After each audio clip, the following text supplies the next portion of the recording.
आप लोग को आज पढ़ना है केमिस्ट्री से संबंधित क्वेश्चन। क्या पढ़ना है? केमिस्ट्री से संबंधित क्वेश्चन। केमिस्ट्री से संबंधित क्वेश्चन खास करके उनको पढ़ना है जो बिहार बोर्ड के इस बार एग्जाम दे रहे हैं यानी देने वाले हैं। पहला क्वेश्चन है आपका कि मैग्नीशियम ऑक्सीजन से संयोग करके क्या बनाता है? Magnesium oxide. क्या बनाता है? मैग्नीशियम ऑक्साइड का सूत्र क्या है? MgO। MgO। और मैग्नीशियम का सूत्र के मतलब परमाणु संख्या कितना है? 12। मैग्नीशियम का क्या है? 12 जो है वो परमाणु संख्या है। दूसरा क्वेश्चन के प्लास्टर ऑफ पेरिस का आणविक सूत्र क्या है? CaSO4 × ½ H2O। क्या है? CaSO × ½ H2O। ये किसका सूत्र है? Plaster of. अब प्लास्टर ऑफ पेरिस का आपको मालूम है कि घर में जो पुट्टी मतलब POP होता है उसी का नाम क्या है? Plaster of Paris. या प्लास्टर ऑफ पेरिस वहाँ भी होता है जहाँ क्या बोलते हैं उसको, जैसे हड्डी उड्डी टूट जाता है, हड्डी टूट जाता है तो उस पे जो प्लास्टर होता है वो भी प्लास्टर ऑफ पेरिस है। 3 नंबर क्वेश्चन है आपका कि क्लोरोफिल में कौन सी धातु पाई जाते हैं? एकदम गौर से सुनिए, इसको सुनना है तो सुनिए गौर से और नहीं तो पढ़िए किसी और से, ठीक है। क्लोरोफिल में कौन सी धातु पाई जाती है? मैग्नीशियम पाई जाती है। और मैग्नीशियम का फुल फॉर्म कितना होता है? मैग्नीशियम का जो परमाणु संख्या भी हम थोड़ा देर पहले बताएं, क्या है? 12। कार्बन के 2 अपरूप के नाम बताएं। हीरा और ग्रेफाइट। आपको मालूम है कि कार्बन के जो 2 अपरूप है वो क्या है? हीरा और ग्रेफाइट है। 5 नंबर क्वेश्चन है कि एक निष्क्रिय गैस का नाम बताए। हीलियम। एक निष्क्रिय गैस का नाम बताए, वो क्या है? हीलियम है। क्या है? हीलियम। 6 नंबर क्वेश्चन है कि आधुनिक आवर्त सारणी में कितने आवर्त होते हैं? कितने होते हैं? आधुनिक आवर्त सारणी में कितने होते हैं? 7। और आवर्तों की संख्या 7। हम ये भी बताए थे आपको कि अगर आपको याद न होगा तो इसके भी लास्ट में 7 तो है। आवर्त के लास्ट में क्या है? तो। और 7 के लास्ट में तो ऐसे भी याद कर सकते हैं। चाहे वो आधुनिक हो चाहे मेंडलीव का आवर्त सारणी हो, दोनों में आवर्तों की संख्या जो होती है वो कितनी होती है? 7 होती है। और जबकि आधुनिक आवर्त सारणी में वर्ग की संख्या 18 है। आधुनिक आवर्त सारणी में वर्ग की संख्या कितना है? 18 है। और मेंडलीव के आवर्त सारणी में वर्ग की संख्या 9 थी। कितना है? 9। आधुनिक में 18 और मेंडलीव में 9। 7 नंबर क्वेश्चन है कि ग्लोबल वार्मिंग के लिए कौन सा गैस उत्तरदायी है? CO2। क्या है? CO2। CO2 जितना बढ़ेगा धरती उतना गर्म होते जाएगा, वायुमंडल जो है उतना गर्म होते जाएगा। तो ग्लोबल वार्मिंग के लिए कौन सा गैस उत्तरदायी है? CO2। और CO2 को बोलते हैं हम लोग कार्बन डाइऑक्साइड। क्या बोलते हैं उसको? कार्बन डाइऑक्साइड बोलते हैं। 8 नंबर क्वेश्चन है बायोगैस। क्या गैस है? बायोगैस का मुख्य घटक क्या है? मीथेन। क्या है? मीथेन। और मीथेन का फॉर्मूला होता है CH4। क्या होता है?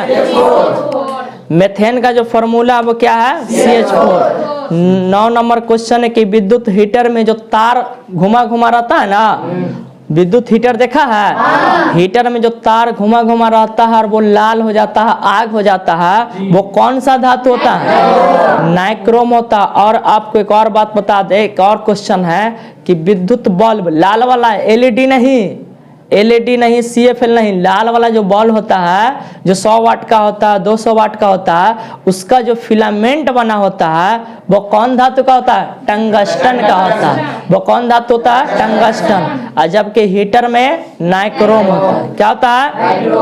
नाइक्रोम। 10 नंबर क्वेश्चन है कि विद्युत चुंबकीय प्रेरक की खोज किसने किया था? फैराडे ने। किसने किया था? फैराडे ने। 11 नंबर क्वेश्चन है कि कौन सा धातु कमरे के ताप पर द्रव अवस्था में होता है? पारा। क्या है? पारा। और पारा का परमाणु संख्या 80 होता है। पारा का परमाणु संख्या 80 होता है। और उसके बाद पारा का 80 और उसके बाद क्या बोलते हैं उसको? एग्जाम पास कर जाइएगा, अच्छा नंबर आ जाएगा तो पीजिएगा लस्सी, पीजिएगा लस्सी। अब मांसाहारी है तो घरे जाके खाइएगा खस्सी, ठीक है। कौन सा धातु कमरे के ताप पर द्रव अवस्था में होता है? पारा। क्या होता है? पारा। और पारा को Hg से सूचित किया जाता है, किससे? Hg से। 13 नंबर क्वेश्चन के श्वसन किस प्रकार का अभिक्रिया? उपचयन है। क्या है? उपचयन है, उपचयन है। उसके बाद क्वेश्चन है 14 नंबर। कौन क्वेश्चन है? 14 नंबर क्वेश्चन है कि कंपोस्ट का बनना, कंपोस्ट का बनना किस प्रकार का अभिक्रिया है? ऊष्माक्षेपी अभिक्रिया। कौन है? ऊष्माक्षेपी। 15 नंबर क्वेश्चन है कि देखिए लोहा पर जंग लग जाता है, मालूम है? अगर लोहा को अगर पेंट नहीं कीजिएगा, लोहा पर अगर पेंट नहीं कीजिएगा, अगर उसको खुली जगह पे रख दीजिएगा तो उसमें क्या होता है? जंग लग जाता है। तो जंग जैसे उसमें जैसे पानी की मात्रा जाएगा उसमें क्या हो जाएगा? जंग लग जाएगा। तो जंग से बचाने के लिए उसको क्या किया जाता है जानते हो?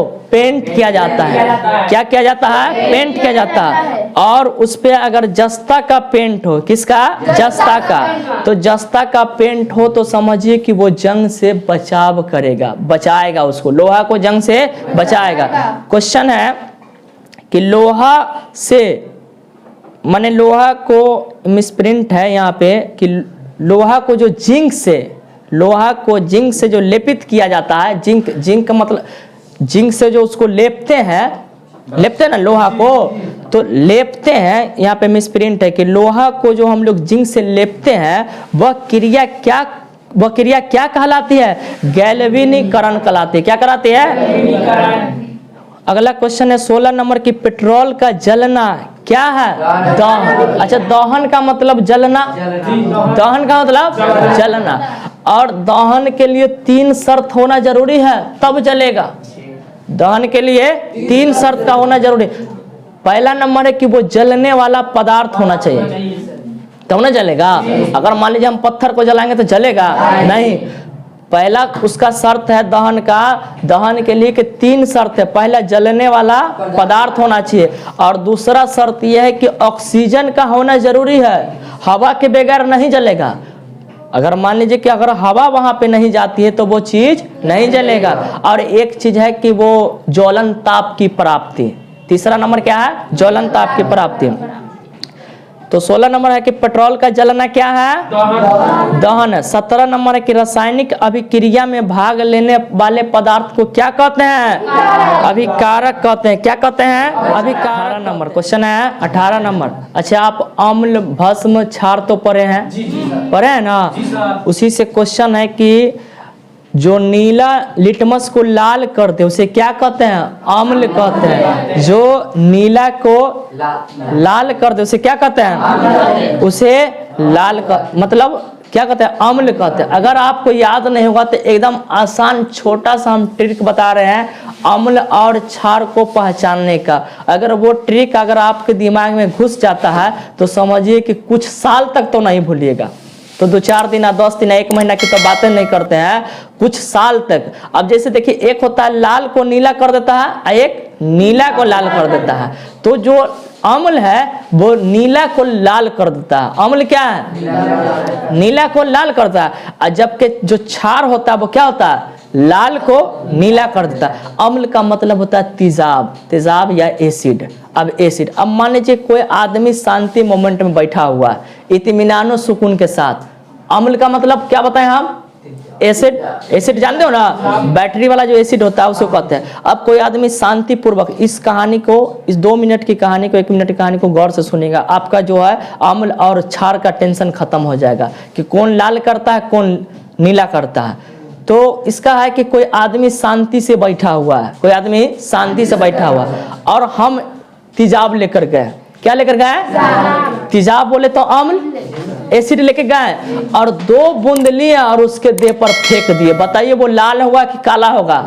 गुस्सा से क्या होगा? तो अम्ल क्या किया? वो नीला होकर आदमी बैठा हुआ था और जैसे हम थोड़ा सा उसके देह पर छिड़के तो गुस्सा से क्या हो गया?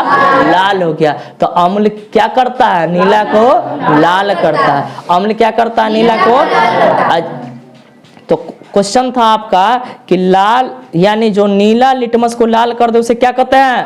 अम्ल कहते हैं। उसके बाद है 19 नंबर क्वेश्चन, जो लाल को नीला कर दे, जो लाल लिटमस को नीला कर दे उसे क्या कहते हैं? क्षार कहते हैं। 20 नंबर क्वेश्चन है कि अम्ल का पीएच मान कितना होता है? अम्ल का पीएच मान, देखिए अम्ल का पीएच मान 7 से कम। और उसके बाद है कि 21 नंबर क्वेश्चन है कि क्षार का पीएच मान अगर 7 पर रुक गया, 1 मिनट ध्यान दीजिएगा इधर, कि अगर जैसे हम बता रहे हैं 7 है, तो 7 से जितना भी नीचे होगा वो सब अम्ल होगा। 7 से जितना भी नीचे होगा पीएच मान अम्ल होगा, और 7 से जितना भी अधिक होगा वो क्या होगा? क्षार होगा। कितना क्या होगा? क्षार होगा।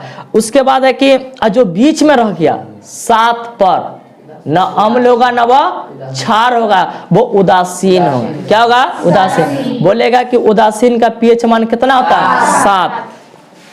तो अम्ल का पीएच मान 7 से कम, क्षार का पीएच मान 7 से अधिक। अब 22 नंबर क्वेश्चन है कि उदासीन का पीएच मान 7, बीच में 7, कहाँ? 7।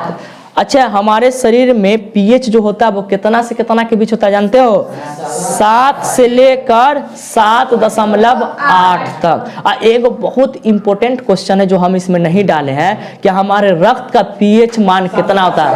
7.4, यानी 7.4 हमारे शरीर माने रक्त का पीएच मान होता है। अगला क्वेश्चन है कि बेकिंग पाउडर का आणविक सूत्र, अणुसूत्र यानी क्या होगा? तो NHCO3 है।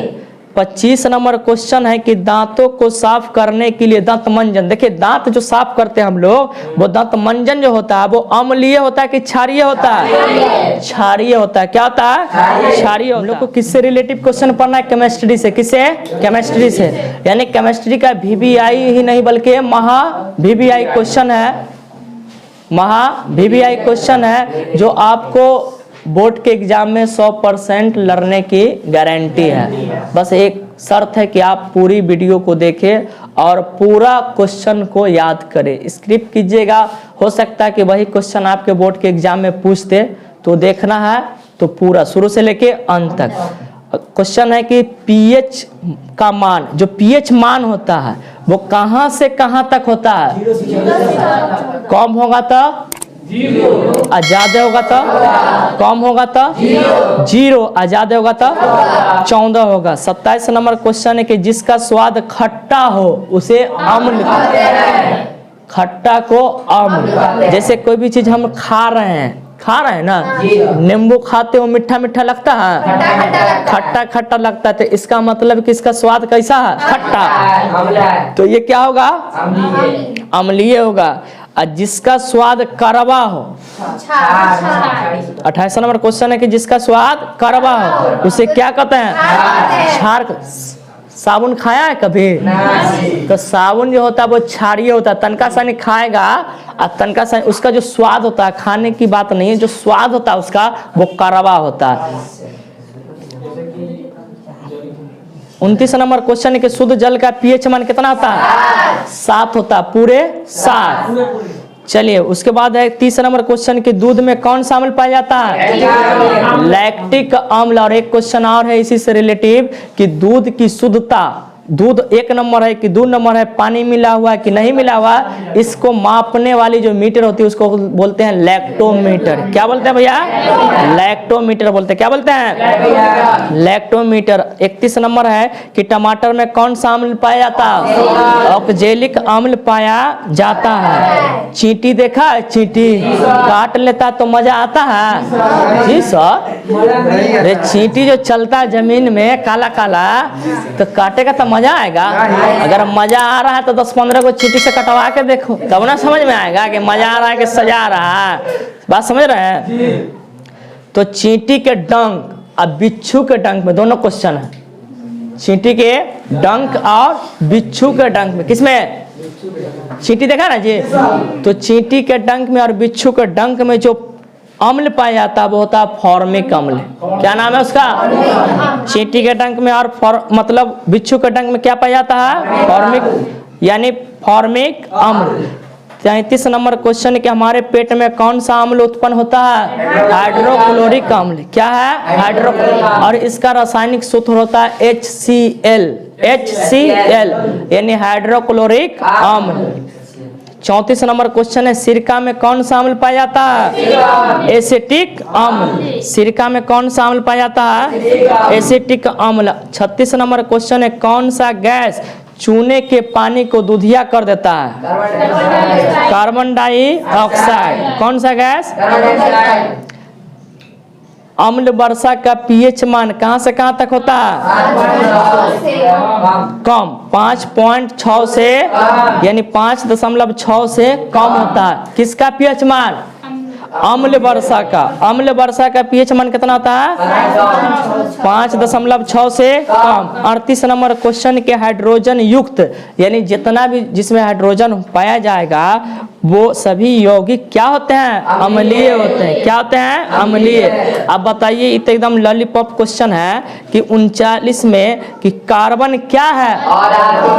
कार्बन अधातु। और 40 नंबर क्वेश्चन और 41 नंबर क्वेश्चन और 42 नंबर क्वेश्चन का अगर आप हमारी पूरी वीडियो देखे हैं, अगर आपको अच्छा लगा हो और इस 40 नंबर 41 नंबर 42 नंबर क्वेश्चन का अगर आप आंसर जानते हैं तो प्लीज़ आप इसका आंसर हमें कमेंट करें कि सीसा और टीन के मिश्रण से क्या बनता है? सीसा और टीन के मिश्रण से क्या बनता है? 41 नंबर क्वेश्चन है कि कौन सा धातु कमरे के ताप पर द्रव अवस्था में पाया जाता है? और 42 नंबर क्वेश्चन है कि धातु के ऑक्साइड क्या होते हैं? अम्लीय या क्षारीय? ये 3 क्वेश्चन का हमको लगता है कि इसमें से एक क्वेश्चन हम बता चुके हैं 41 नंबर, लेकिन 2 क्वेश्चन है उसका आंसर आपको कमेंट में देना है। अगर आपको पता है तो कमेंट में आंसर दीजिए, अगर नहीं पता तो आप हमसे कमेंट में आंसर पूछ सकते हैं। अगर आपको वीडियो हमारी अच्छी लगी हो तो सब्सक्राइब हमारे चैनल को जरूर करें ताकि हम आपको अच्छे से अच्छे वीडियो आप तक पहुँचा सकें। Thank you very much.